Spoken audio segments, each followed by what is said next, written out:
He's having a bit of a nightmare, to be truthful. Deledio, and here he is, Greene. What a mark! Toby Greene, 3-time All-Australian, 2-time club champion and captain of the GWS Giants. One of the most talented players of his generation. But for many AFL fans, his name brings up something else entirely. Suspensions, fines, tribunal appearances, controversy. With 30 career sanctions, 16 games missed through suspension and over 50,000 in fines, no player in VFL AFL history has found themselves in more trouble.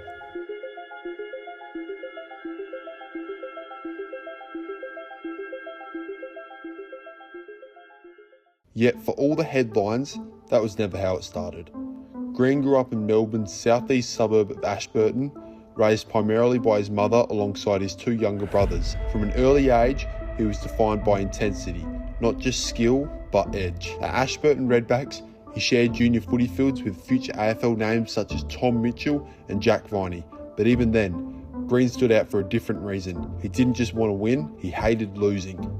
That competitiveness followed him through Wesley College and into elite junior pathway with the Oakley Chargers in the TAC Cup. By the time he reached the under-18 championships with Vic Metro, the talent was obvious. So was the aggression. Still, the package was too strong to ignore. Elite disposal, stoppage craft, and a rare ability to take over games. In the 2011 AFL Draft, GWS Giants selected Toby Greene with pick 11, banking on the belief that they weren't just getting a player, they were getting the future cornerstone of their club. When GWS entered the AFL in 2012, Greene was there from day one. His debut was immediate impact, 27 disposals, 5 tackles, and a glimpse of the midfielder-forward hybrid he would become. The following week, he went even bigger with 31 possessions, announcing himself as one of the most exciting young players in the competition. But it didn't take long for a second narrative to emerge. By round 8 of his debut season, Toby Greene's career would take its first turn. Not for a mark, not for a goal, but a bump on Brisbane veteran Jed Adcock.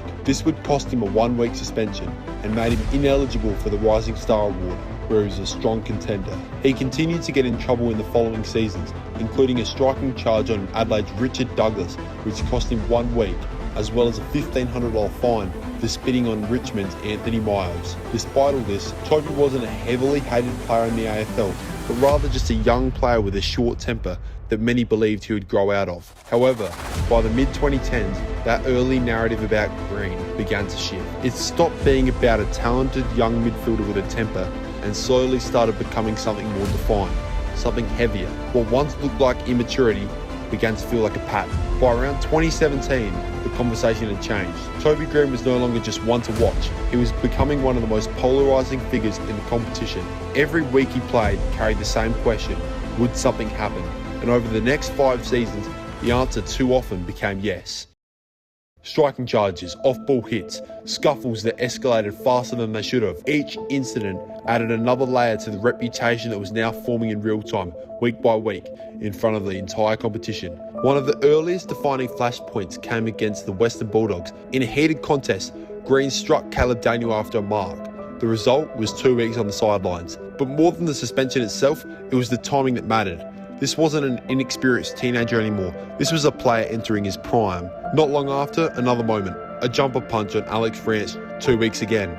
Different opponent, same outcome. Then came a series of incidents that cemented Toby as the bad boy of the league. A kick to Nick Newman in the marking contest. Another kicking motion that caught Luke Dowhouse in the face. A scuffle with Marcus Bontempelli where contact was made to the face and hair, which escalated into an already tense rivalry between GWS and the Western Bulldogs that would last for several years. An off-ball elbow to Reece Conker.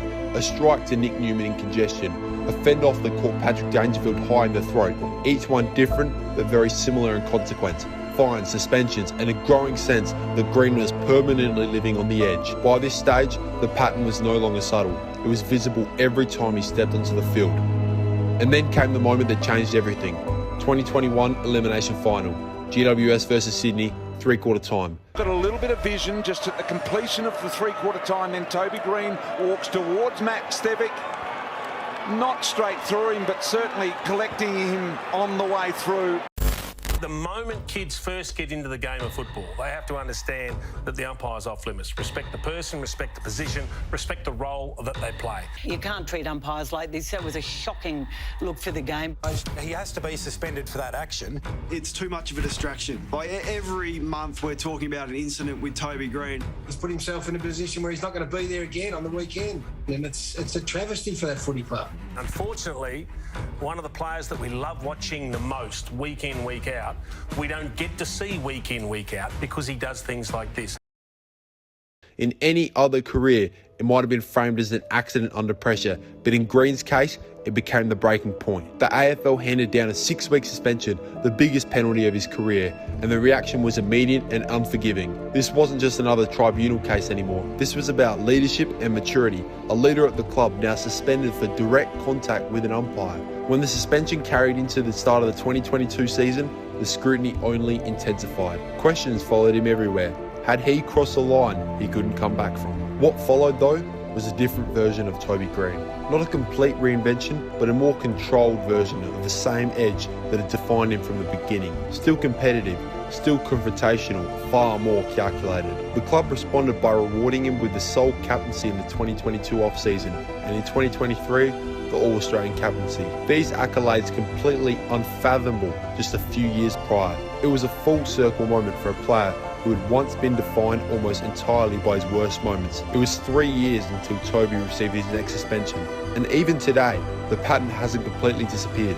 It just shows itself differently. A push after the whistle, a verbal exchange, a scuffle at half-time, and a cheeky comment towards the opposition. Moments that suggest that old Toby is never too far beneath the surface, because Toby Greene's story was never just about discipline or talent. It was about how close the two forces could exist inside the same player and how often they would collide on the biggest stage. And whether you see him as a villain, a leader, or something in between, one thing has never changed. When Toby Greene is on the field, you can't take your eyes off him, because something is bound to happen.